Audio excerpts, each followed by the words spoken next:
اغلبيه الناس بتبقى فاكره اصعب حاجه في الجيم هي التمرين. حبيبه مينا عامل ايه؟ لا يا حبيبي ولا يهمك.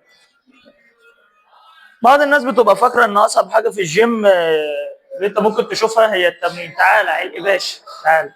اكتر حد من اكتر الناس اللي بص هو يدفع اشتراك الشهر يجي حصتين بس. حصه واحده وحياتك هو حصه واحده يعني. طبعا مش عارف اضرب عشان في كاميرا شغاله. اخلص تصوير واجي. كنا علقه موت والله. عايز حق ايش يا توماس؟ حبيبي عامل ايه؟ لا، ناس دايما بتبقى فاكره ان اصعب حاجه في الجيم التمرين، مع كأن اللي اصعب منها هي الالتزام. انك تلتزم يوم ورا يوم، انك تقوم وتكمل تمرين، انك تاكل اكل انت ما بتحبوش، انك تستمر على كل ده هو الاصعب. بمعنى اصح عشان تكون عارف الفورمه سهله، بس انك تحافظ عليها هي اللي صعبه. كده النهارده ان شاء الله نجاوب على اسئلتكم اللي بتجيلنا على الانستجرام وعلى الفيسبوك، وهناخد مع بعض النهارده تمرين شيست وظهر للناس اللي بتتمرن على نظام ارنولد.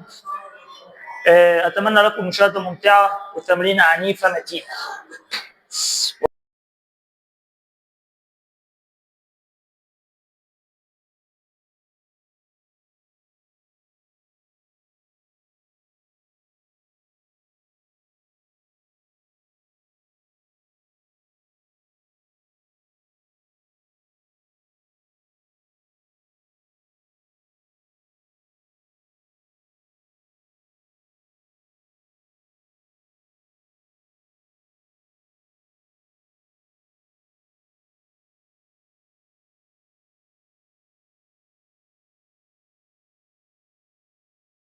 دمبل فلات. وفي العموم احنا كده كده في التمرين، اي تمرين الشيست عموما عايز شيستك يتطور خد 3 اشكال. جو بقى انك تاخد 4 اشكال و5 اشكال و6 اشكال زي ما في ناس عندنا بتعمل. في ناس ورا الكاميرا بتعمل. حصل ولا ما حصلش؟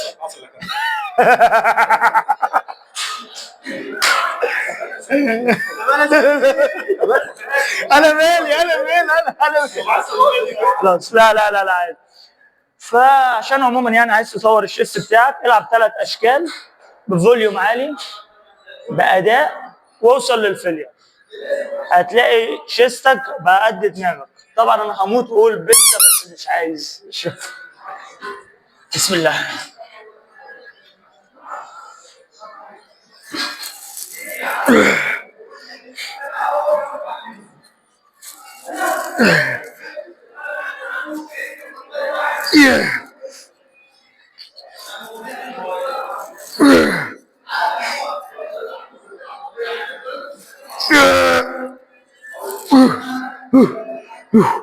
What? Eat.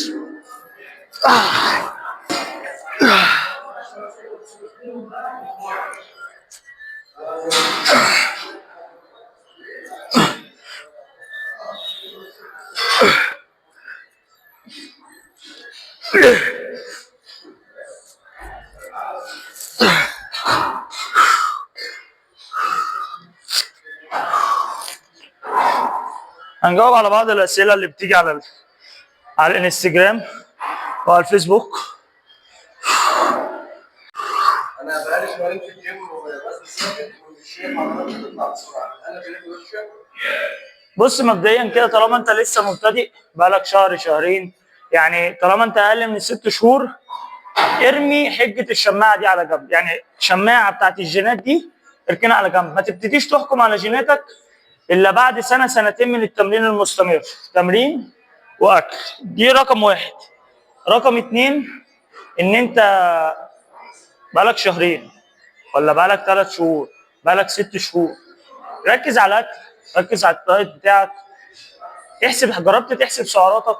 يعني السعرات بتاعت الاكل بتاعتك جربت تحسبها؟ جربت تشوف انت عايز تزيد ولا عاوز تخس؟ كله بيبقى معتمد على مدى الالتزام بتاعك. في نفس الوقت ما ترميش حجه الشماعه ديت تاخدها ان هي حجه ليك. سيبك من شماعه الجينات، ركز على التمرين، ركز على الدايت، احسب سعراتك، ومع الوقت هتلاقي نفسك خدنا شكلين للشيست، خدنا دمبل فلات، وخدنا جهاز دفع عالي للشيست العالي. اخر شكل للشيست هناخده هيبقى تفتيح. لو انت مستواك متطور ممكن تلعب تفتيح عادي على الكابلات.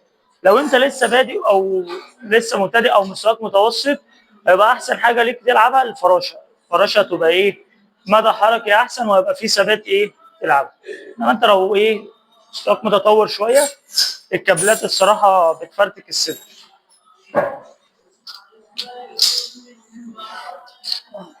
حاجه يكون في ثبات.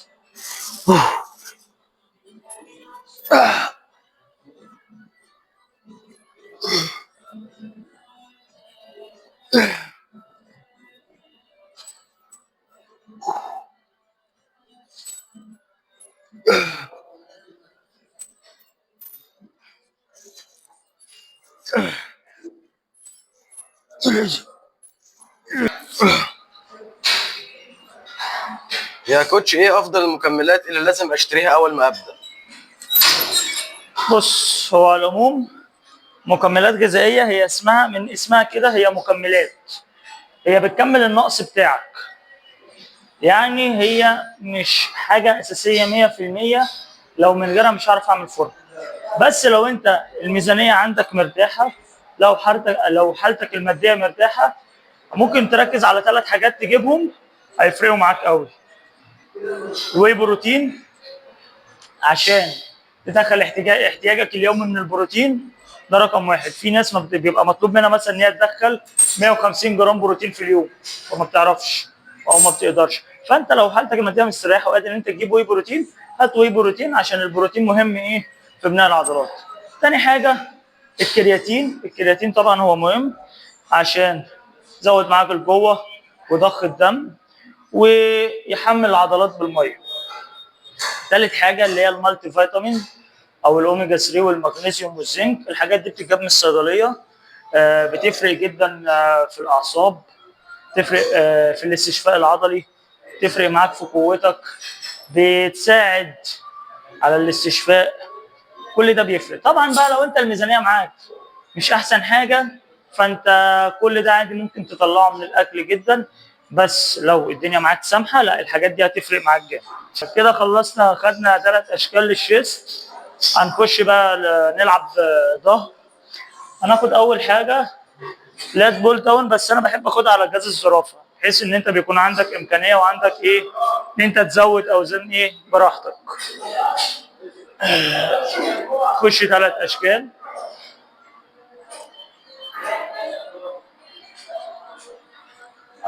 بسم الله.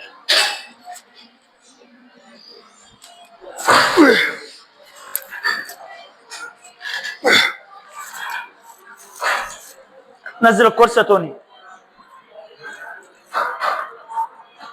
لا مش قوي كده، واحده كمان فوق بس، قوي كده. الله ينور عليك. هات واحده، رجلي وسط اتفشخت. لا هو كده يبقى تمام. تمام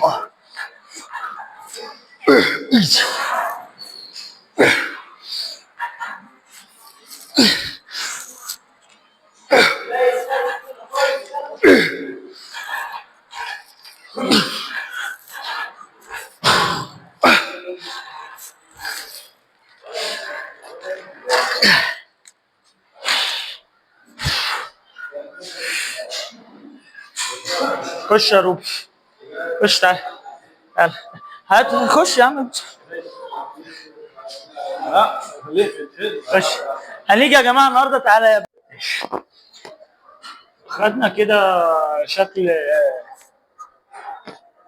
سحب عالي على غاز الزرافه. هناخد بعد كده ايه، لا الجهاز ده لو مش عندك ممكن عادي تلعبه على الكيبل. جيب الدكه وتلعبه على الكيبل كده عادي. الشكل دوت حرفيا من احسن الاشكال اللي بتخلي عندك اجنحه. بسم الله.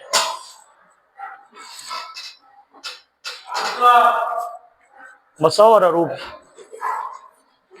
بصور يا روبي منك لله. اقول لك خدها فردي.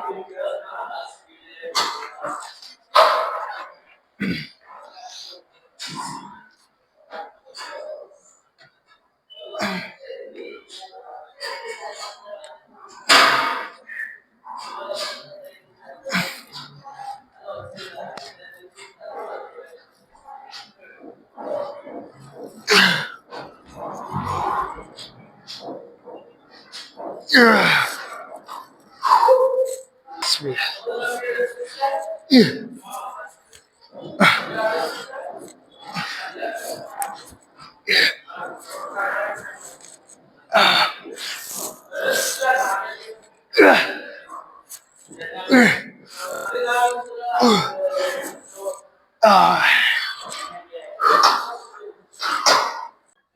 احمد بيسأل هنا سؤال بيقول لو انا اصحابي بيحبطوني كل ما اقول لهم اني عاوز اعمل فورمه او اني عاوز ابقى غني او اعمل مشروع يتريقوا عليا، اعمل ايه؟ بص يا ابو حميد، خدها قاعده: الصاحب اللي ما يرفعكش لفوق هياخدك معاه لتحت. بمعنى بص على الدايره بتاعت صحابك، بص عليهم عاملين ازاي، كمان 10 سنين هتبقى انت الناس دي، كمان 5 سنين هتبقى انت الناس دي، انت هتبقى شبه الناس اللي بيحوطوك. لو انت محوط نفسك بناس كويسه هتلاقي نفسك بقيت كويس. طب لو انت مثلا محوط نفسك بناس منتخه مضيعه كل وقتها على الفاضي وعلى الهلس، حرفيا انت هم بيحسوا ان انت مميز عنهم في حاجه، فبالتالي هيحسوك ان انت طالع. لا، انت تبقى مميز في ايه؟ لا، هيقوم سحبك لتحت معاه لان هو في القاع فهيشدك. فانت في الحاله اللي زي ديت تبعد عن الناس ديت وتصاحب ناس شبهك عندها نفس الطموحات بتاعتك، عندها نفس الفكر بتاعك. ولو ما لقيتش خليك لوحدك. انك تبقى لوحدك احسن بكتير من انك تبقى قاعد وسط صحبه فاسده. ده بمعنى اصح. فلما تبقى لوحدك ركز على الهدف بتاعك، ومع مرور الوقت هتلاقي نفسك الدنيا هتجيب لك الناس اللي شبهك او الناس اللي صح. كده خلصنا. تعالى هبوس يا كشري. اخويا هبوس يا عم.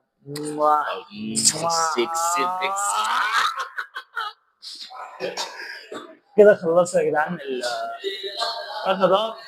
انا كنت شكلي واحد بقى للمجنص، وكده نكون قفلنا التمرينه. تمرين ماجنوس. عايز تطلع اجنحه في ظهرك تلعب التمرين ده. خش. عاش يا وحش. عاش كابتن عنتر.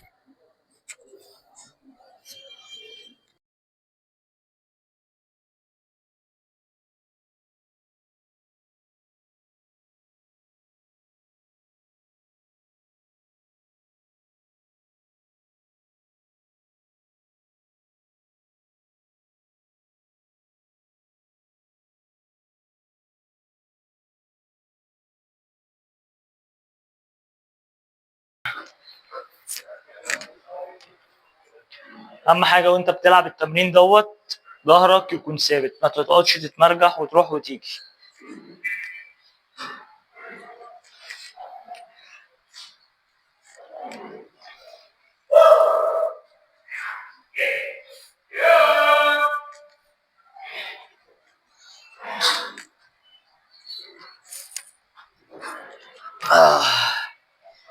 كورولوس بيسأل بيقول لك انا مش بحس بعضلة الظهر وانا بتمرن سحب، وبحس ان دراعي هو اللي شغال اكتر. ان هو بيقول لك ان هو يعني بيجي يلعب تمرين سحب ما بيحسش بالظهر على قد ما بيحس ايه بعضلة الباي اكتر. دي مشكلة في ناس كتير قوي بتواجهها، ان هو لما بيجي يلعب اي تمرين سحب هو ما بيحسش بالظهر قوي. حل المشكلة دي ايه؟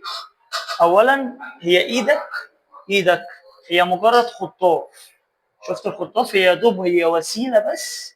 مش انا بلعب عشان اشغل الباي، لا هي وسيله. يعني انا مثلا بلعب بالوزن كده، انا في دماغي دي مجرد وسيله بتسحب الوزن، واللي بحس بيه ايه؟ تركيزي كله، بعمل وصلات عصبيه وعقلي ودماغي وتفكيري بيبقى شغال في الظهر. ده رقم واحد. لو انت فعلا بقى مش قادر ان انت توصل لها، حاجه من الاثنين: قلل وزن، يا اما مثلا ممكن تجيب لك شدات زي دوت. ده بيعمل عزل للايد خالص، تربطه كده مثلا. اه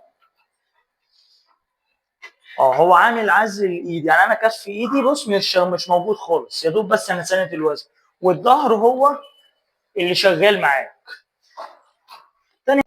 وبكده نكون خلصنا التمرينة بتاعتنا النهاردة. فيديو خفيف كده يتحسب مثلا نص فلوج ولا حاجة، وأتمنى تكونوا استفدتوا واستمتعتوا معانا، وانتظرونا في الفيديوهات الجاية.